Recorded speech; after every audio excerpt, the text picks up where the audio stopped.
وسلم। মহান আল্লাহ রাব্বুল আলামিনের দরবারে অসংখ্য অগণিত শুকরিয়া আদায় করছি যে আল্লাহ রাব্বুল আলামিন আমাদেরকে অত্যন্ত দয়া করে মায়া করে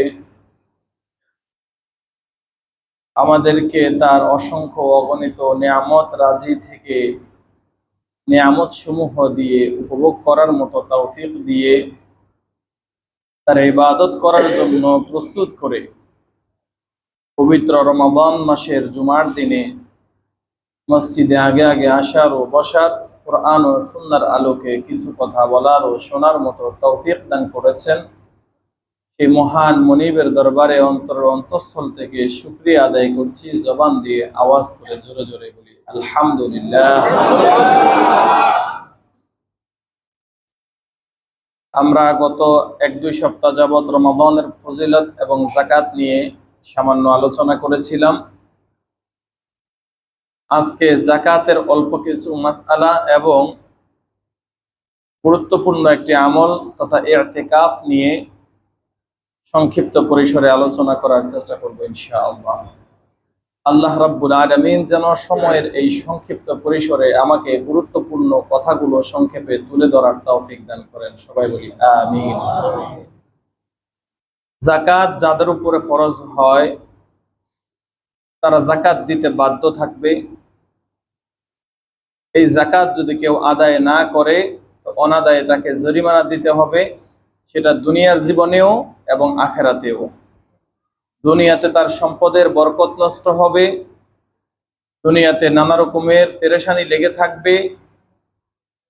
আর মানুষজন যখন যাকাত দেবে না, যাকাত দেওয়া নিয়ে টালবাহানা করবে, এটা যখন সমাজের মধ্যে একটা রোগ ব্যাধিতে রূপান্তরিত হয়ে যাবে, তখন এক পর্যায়ে আসমানি ভাবে আল্লাহর পক্ষ থেকে আমাদের জন্য গজব আসা শুরু হয়ে যাবে। বলি নাউযুবিল্লাহ।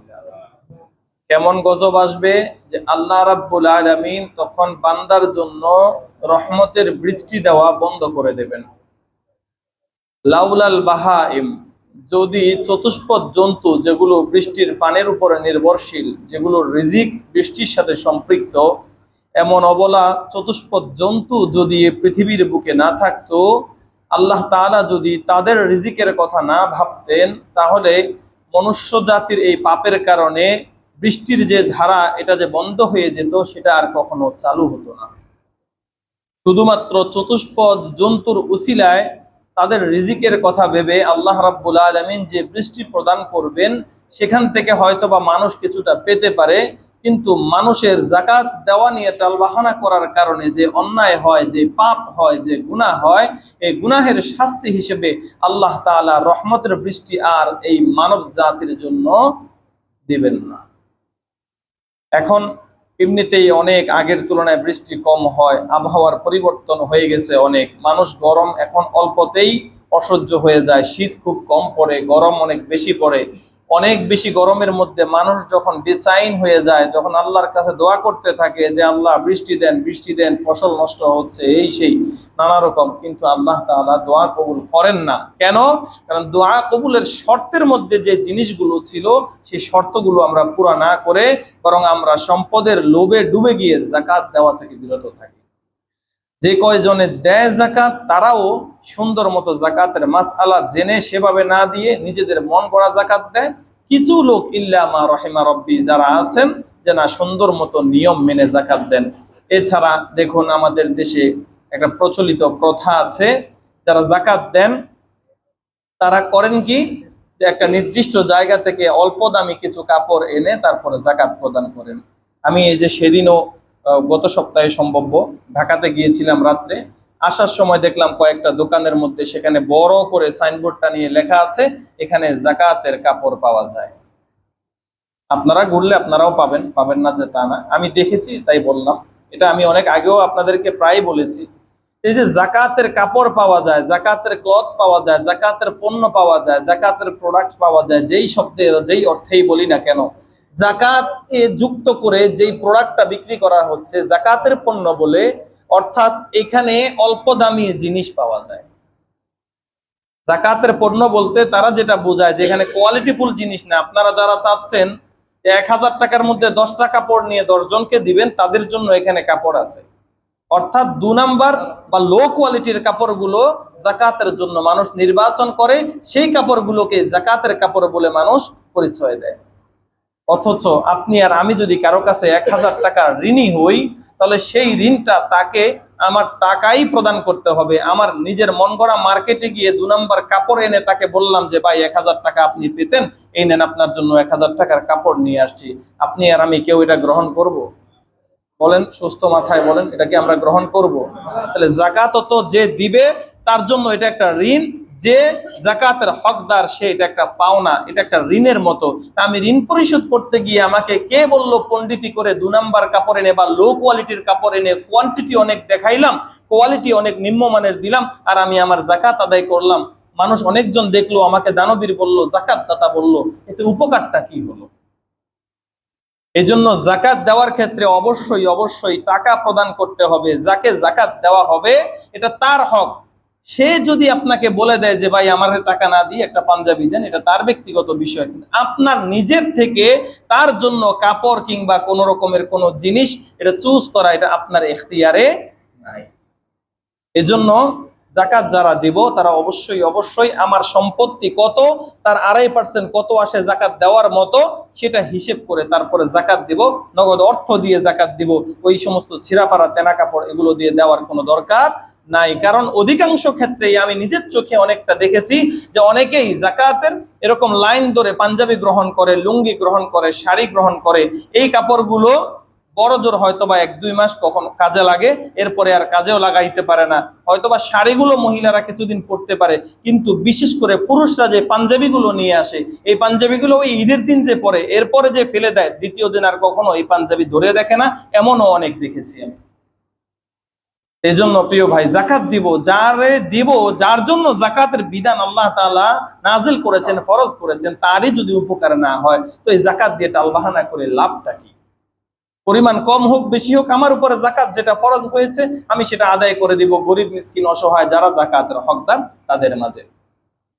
জাকাত চাইলে একজনের টাকা সবগুলো আরেকজন যে জাকাতের উপযুক্ত তাকে দিয়ে দেওয়া যায়, পরিমাণটা যদি সহনীয়। এমন না যে আমার 1 কোটি টাকা জাকাত আসলো, আমি একজনকে পুরো 1 কোটি টাকায় দিয়ে দিলাম, এরকম না।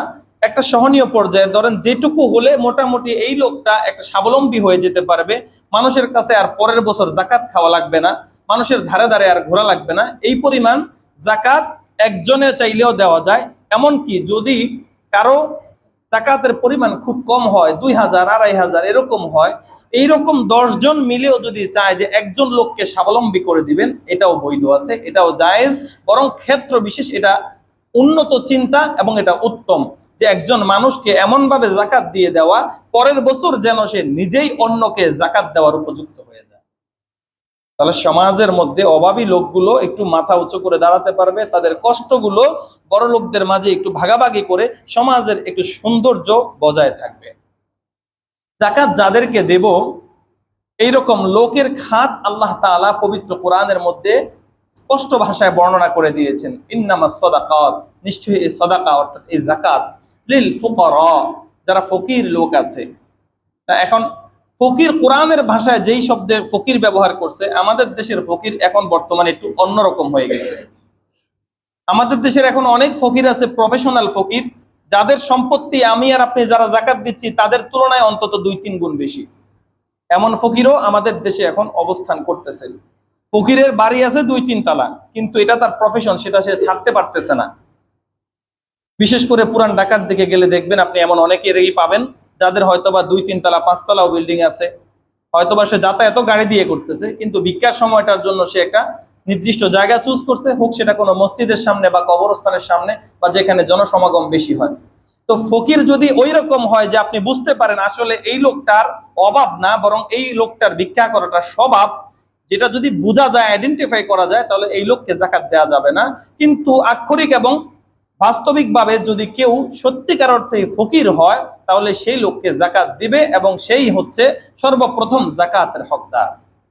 ইন্নামাস সাদাকাতু লিল ফুকারা, 8টার মধ্যে প্রথমটাই হচ্ছে ফকির।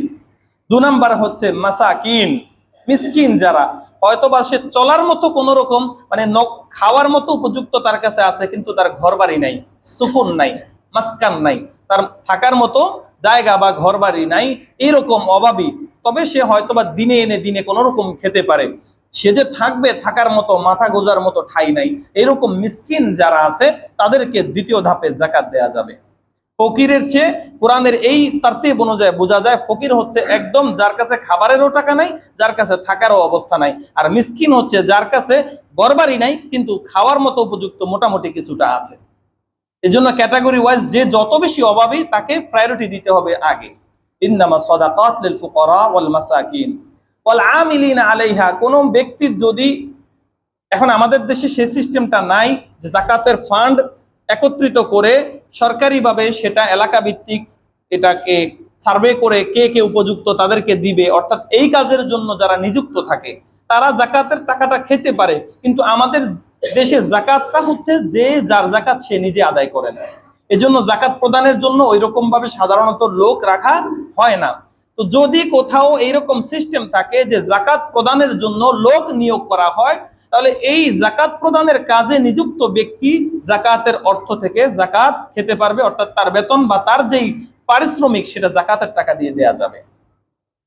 ওয়াল আমিলিনা আলাইহা ওয়াল মুআল্লাফাতি কুলুবুহুম, এটি ইসলামের শুরুর যুগে যখন মুসলমানদের সংখ্যা ছিল খুব কম, তখন এটা এই এই খাতটা ছিল যে অমুসলিম কাউকেও যাকাত দিয়ে হলেও সে ইসলামের প্রতি, ইসলামের সৌন্দর্যের প্রতি তাকে একটু ধাবিত করা, ইসলামের সৌন্দর্যের প্রতি তাকে মোহিত করা, এই চিন্তা ভাবনা থেকে প্রথম অবস্থাতে অমুসলিমদেরকেও যাকাতের টাকা প্রদান করার বৈধতা ছিল এবং এটা একটা খাত ছিল।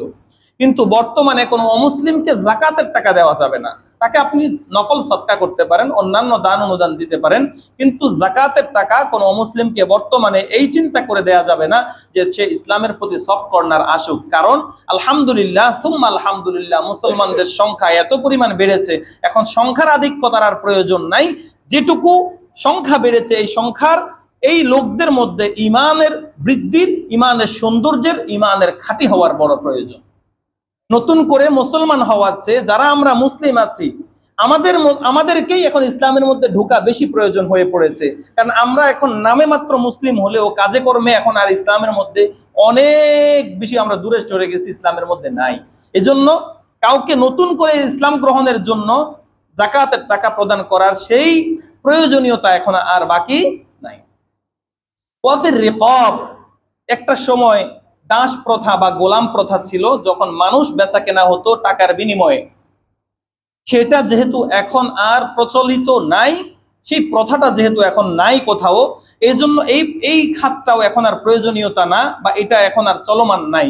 কিন্তু যদি পৃথিবীর কোথাও কাফের গোষ্ঠীর সাথে মুসলিমদের যুদ্ধ হয়, সেই যুদ্ধে যদি কাফেরদের দেশকে মুসলমানদের দ্বারা বিজিত লাভ হয় বা বিজয় লাভ করা হয়, তাহলে সেইখানের লোকদেরকে যদি দাস হিসেবে বা গোলাম হিসেবে গ্রহণ করে সেটা বৈধতা আছে, কারণ এটা কোরআন দ্বারা প্রমাণিত। কিন্তু এখন আমাদের সারা পৃথিবীর মধ্যে যে যুদ্ধগুলো লেগে আছে সেই যুদ্ধের বেশিরভাগই হচ্ছে আমাদের মুসলমানে ইসলামের জন্য, ইসলামের কালামকে সমুন্নত করার জন্য যুদ্ধ খুব কমই। এখানে ব্যক্তি স্বার্থ, সমাজের স্বার্থ, কারো গদির স্বার্থ, কারো দেশ দখলের স্বার্থ, এগুলোই এখন বেশি। এই জন্য ওই প্রথাটা এখন আর তেমন একটা জারি নাই। ওয়াফির রিকাব, যে গোলাম প্রথাটা যদি কোথাও কোনো জায়গাতে যদি এরকম চলমান থাকে, তাহলে সেই লোকটা যে একজন আশরাফুল মাখলুকাত মানুষ, সে দাস হয়ে গেছে, তার দাস মুক্তির জন্য, নিজেকে মুক্ত করার জন্য যদি কোনো মনিবকে টাকার দেওয়ার প্রয়োজন পড়ে, তাহলে যাকাতের টাকা দিয়ে হলেও তাকে মুক্ত করার বৈধতা আছে এবং এটা উত্তম কাজ। ওয়াল গারিমিন, গারিমিন মানে হচ্ছে ঋণগ্রস্ত ব্যক্তি। এই ঋণগ্রস্ত হওয়ার জন্য শুধুমাত্র ফকির মিসকিন হওয়া জরুরি নয়, কখনো কখনো অনেক ধনী ব্যক্তিরাও ঋণগ্রস্ত হয়ে যেতে পারেন সময়ের কারণে বা পরিস্থিতির শিকার হয়ে। কোন ধনী ব্যক্তিও যদি পরিস্থিতির শিকার হয়ে ঋণগ্রস্ত হয়ে পড়েন, তাহলে সেই ক্ষেত্রে ওই ঋণগ্রস্ত ব্যক্তির ঋণ পরিশোধের পরিমাণ তাকে যাকাত প্রদান করা যাবে। তবে এই ক্ষেত্রে উল্লেখযোগ্য হচ্ছে ঋণের ধরনটা দেখতে হবে, কোন প্রকারের বা কোন ধরনের ঋণ। ঋণ যদি এমন হয় যে তার হাজতে আসলি, অর্থাৎ তার জীবন চলার কাজে, চিকিৎসার জন্য, অথবা তার খাওয়া দাওয়ার জন্য, তার থাকার একদমই জায়গা ছিল না, কোনো রকম মাথা গোজানোর জন্য অল্প একটু জায়গার দরকার ছিল, এই রকম যদি প্রয়োজনীয় ঋণ হয়, তো সেই ক্ষেত্রে তাকে ঋণ পরিশোধের কাজে সহযোগিতার উদ্দেশ্যে যাকাতের টাকা দেয়া যাবে। কিন্তু যদি এই লোন বা এই ঋণ যদি এমন হয় যে তার 10 তলা বিল্ডিং আছে, এখন এই 10 তলাকে আরো 10 তলা বৃদ্ধির জন্য ব্যাংক থেকে লোন নিল, তার ব্যবসায়িক ফ্যাক্টরি 2-3টা আছে, এখন নতুন একটা ব্যবসা ইনক্লুড করার জন্য 1 কোটি টাকা বা 5 কোটি টাকা লোন নিল, এই জাতীয় লোন গ্রহীতা যারা আছে এদেরকে জাকাত দেওয়াও যাবে না, এবং এরা নিজেরাও জাকাত দিতে বাধ্য থাকবে। এদের এই লোন আছে বলে বা ঋণ আছে বলে জাকাত দিবে না, এই টালবাহানা বা এই ওজর তাদের গ্রহণযোগ্য না। ঋণ যদি ব্যবসায়িক হয়, ঋণ যদি দুনিয়াবি স্বার্থে, দুনিয়াবি যে লোভের কারণে হয়, যে নিজেকে অনেক বড় বানাতে হবে, ব্যবসায়িক চিন্তা ভাবনা থেকে হয়, তাহলে এই ঋণ মূলত শরীয়তের দৃষ্টিকোণ থেকে ঋণ না।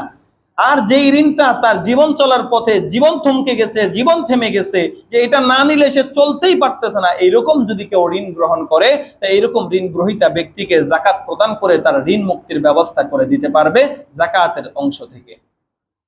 ওয়াফি সাবিলিল্লাহ, যারা আল্লাহর রাস্তায় থাকে, এটা যদি জিহাদের ময়দানে হয় তবে তো এটা প্রথম।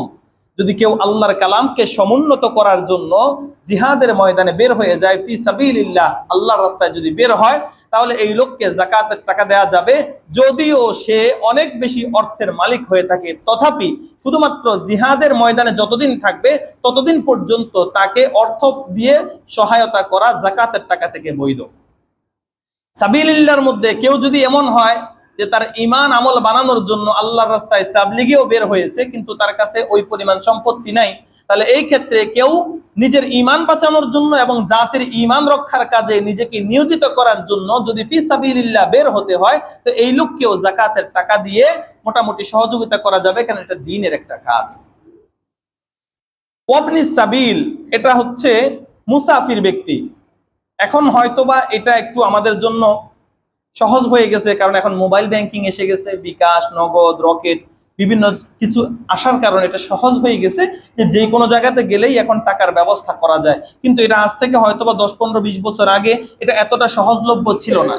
দেখা গেল একজন ধনী ব্যক্তি, সে 1 লক্ষ টাকা নিয়েও বের হলো, রাস্তায় কোনো কারণে তার ওই টাকাটা হারিয়ে গেল, সেখানে সে চাইলেও উপস্থিত পাবে, আর নতুন করে টাকা সংগ্রহ করে যে ভাড়া দিয়ে বাড়িতে যাবে এই অবস্থাটাও ছিল না।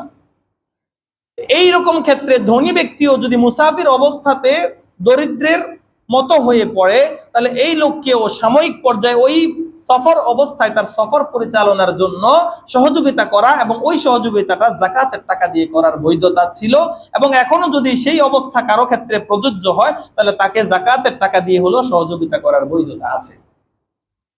এই গেল যাকাতের খাত।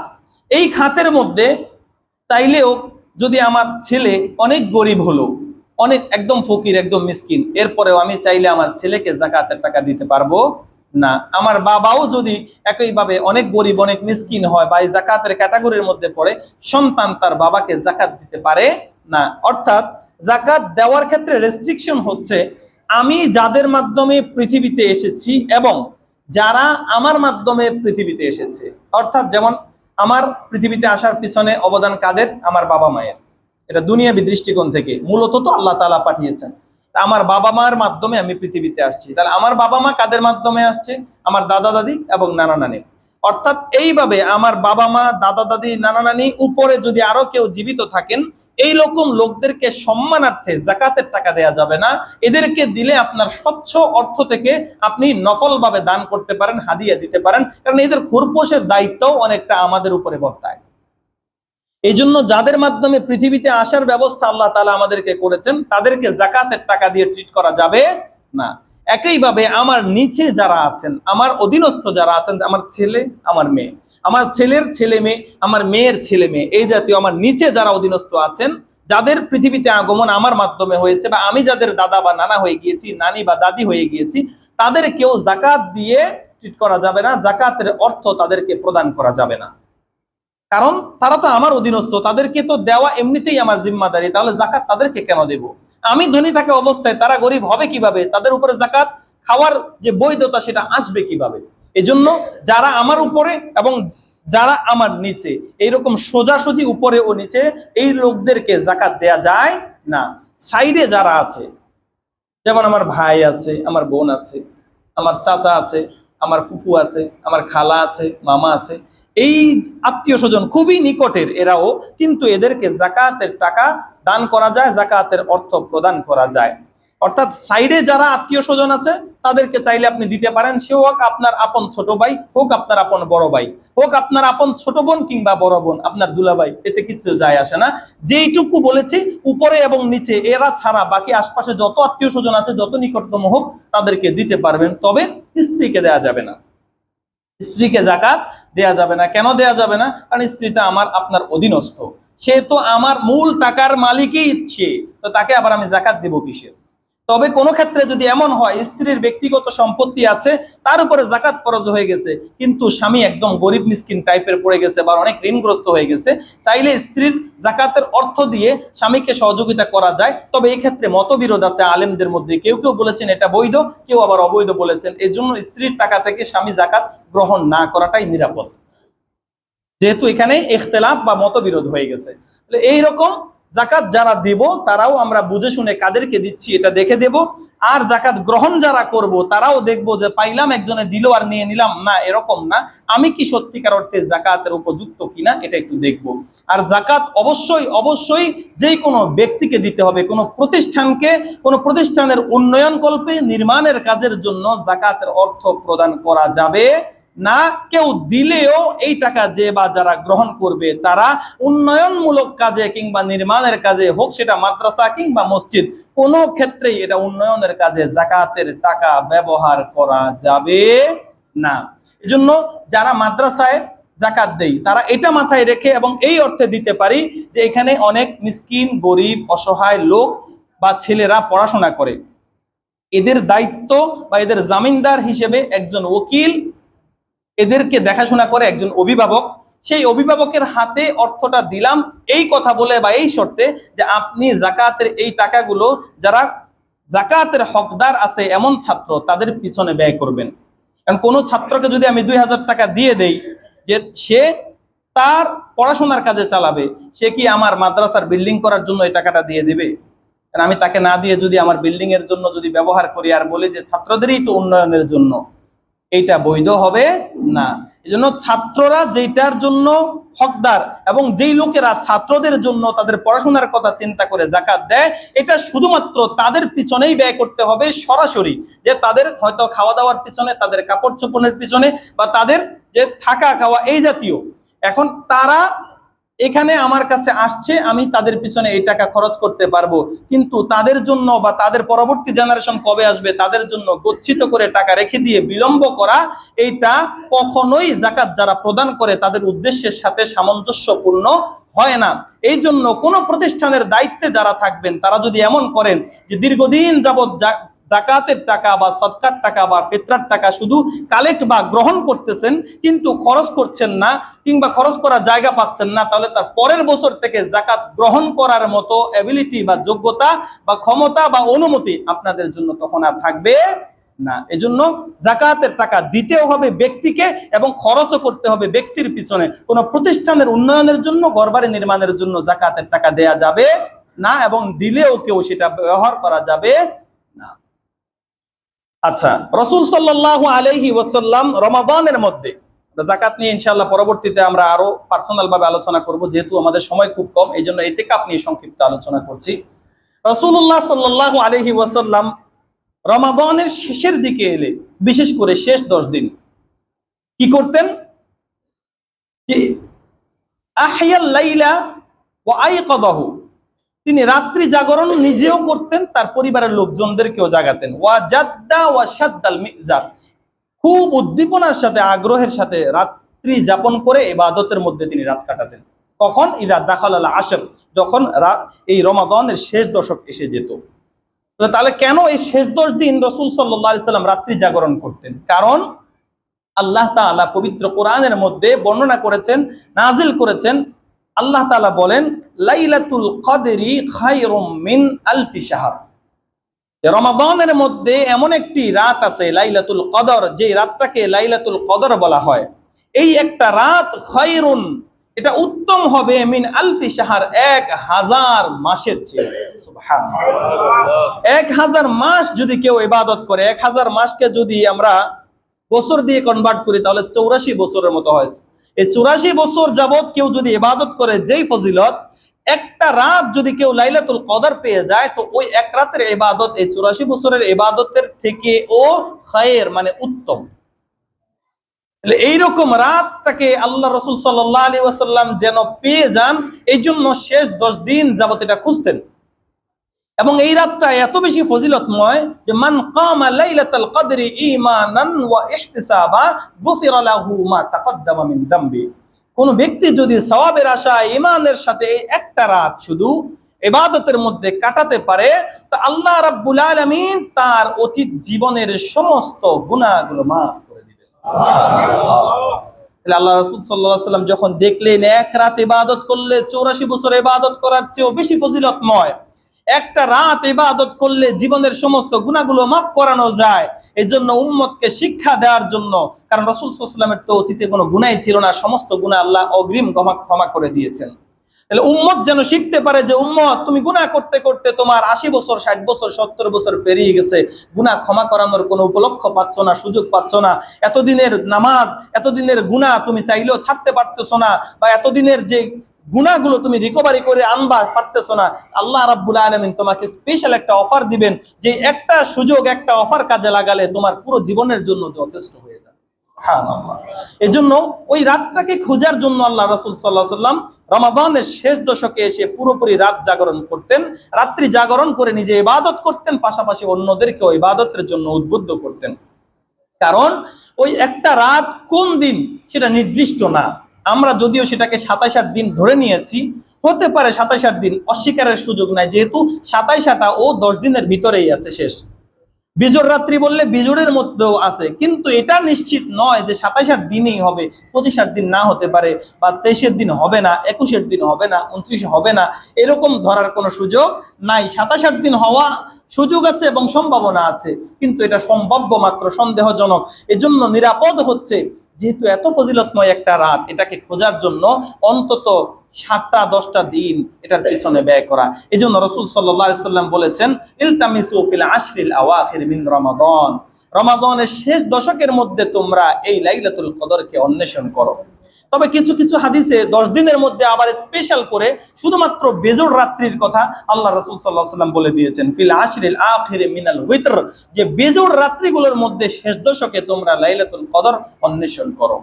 আবার একটা হাদিসের মধ্যে এরকম এসেছে যে রাসূল সাল্লাল্লাহু আলাইহি ওয়াসাল্লাম 23 রোজার দিন রাত্রে সাহাবাদেরকে নিয়ে নামাজ আদায় করতেছেন, কিয়ামুল লাইল করতেছেন, রাতের 3 ভাগের 1 ভাগ করে ফেলেছেন। তখন তিনি বলতেছেন, আমার মনে হচ্ছে যেন আমরা যেটা খুঁজতেছি বা তোমরা যেটা খুঁজতেছো হে সাহাবারা, এটা মনে হয় আজকের রাতে না, এটা হয়তোবা সামনে, চলো আমরা চলে যাই। পরে 25 দিন রাত্রে আল্লাহ রাসূল সাল্লাল্লাহু আলাইহি ওয়াসাল্লাম আবার তাদেরকে নিয়ে একত্রিত হলেন, জড়ো হয়ে নামাজ আদায় করলেন অর্ধেক রাত পর্যন্ত। পরে বললেন, আমার মনে হয় যেটা তোমরা খুঁজতেছো সেটা এখানে না, মনে হয় ইল্লা ওয়ারাআকুম, এটা আরো পরে। অবশেষে 27 রাত্রে রাসূল সাল্লাল্লাহু আলাইহি ওয়াসাল্লাম সাহাবাদেরকে নিয়ে একত্রিত হলেন, নামাজ আদায় করলেন। করতে করতে করতে করতে হাত্তাল ফালাহ, মনে হচ্ছে যেন সাহরির সময় পর্যন্ত শেষ হয়ে যাবে। এইভাবে রাসূল সাল্লাল্লাহু আলাইহি ওয়াসাল্লাম নিজে এবং নিজের পরিবারের লোকজনদেরকে নিয়ে, সাহাবাদেরকে নিয়ে নামাজ আদায় করলেন, তিলাওয়াত করলেন, দোয়া করলেন, পুরোটা রাত ইবাদতের মধ্যে কাটিয়ে দিলেন। এবং আল্লাহ রাসূল সাল্লাল্লাহু আলাইহি ওয়াসাল্লাম ওই রাত্রিটাকেই লাইলাতুল কদর বলে এটা সাহাবাদের মাঝে জানালেন। কারণ এই রাতেই যেহেতু অন্য রাত 2 রাতের তুলনায় বেশি স্টে করেছেন, বেশি ইবাদত করেছেন এবং শেষ পর্যন্ত করে গিয়েছেন, আল্লাহর রহমত অন্বেষণ করেছেন।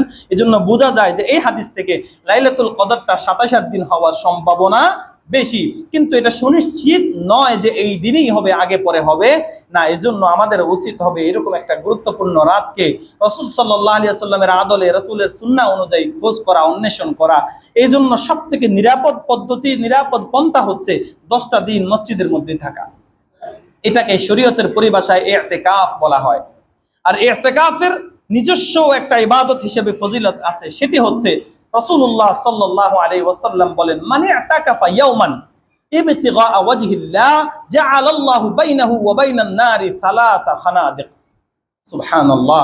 আল্লাহ রাসূল সাল্লাল্লাহু আলাইহি ওয়াসাল্লাম বলতেছেন, যে কোনো ব্যক্তি একটা দিন যদি ইতিকাফ করে এই আশায় যে ইবতিগা ওয়াজহিল্লাহ, তার এই ইতিকাফের পিছনে দুনিয়াবি কোনো উদ্দেশ্য না, শুধুমাত্র আল্লাহকে খুশি করার জন্য সে ইতিকাফ করতেছে, এই নিয়তে যদি কেউ একদিন ইতিকাফ করে, তো জাআলাল্লাহু বাইনাহু ওয়া বাইনান নার, তার মাঝে এবং জাহান্নামের মাঝে আল্লাহ রাব্বুল আলামিন এত পরিমাণ দূরত্ব সৃষ্টি করবেন যে সালাসা খানাদিক, 3 খন্দক পরিমাণ দূরত্ব সৃষ্টি করে দিবেন। কুল্লু খন্দাক, প্রত্যেক খন্দাকের পরিমাণ হচ্ছে মা বাইনাল খাফিকাইন, 2 দিগন্তের যত দূরত্ব, 1 খন্দক পরিমাণ এই রকম দূরত্ব। সুবহানাল্লাহ। তো পূর্ব থেকে পশ্চিম পর্যন্ত পৃথিবীর যত দূরত্ব, ওই 1 খন্দক পরিমাণেই এই রকম দূরত্ব। আর এই রকম একদিন কেউ ইতিকাফ করলে 3 খন্দক অর্থাৎ 3 পৃথিবী পরিমাণ দূরত্ব তার এবং জাহান্নামের মাঝে আল্লাহ রাব্বুল আলামিন তৈরি করে দিবেন। সুবহানাল্লাহ।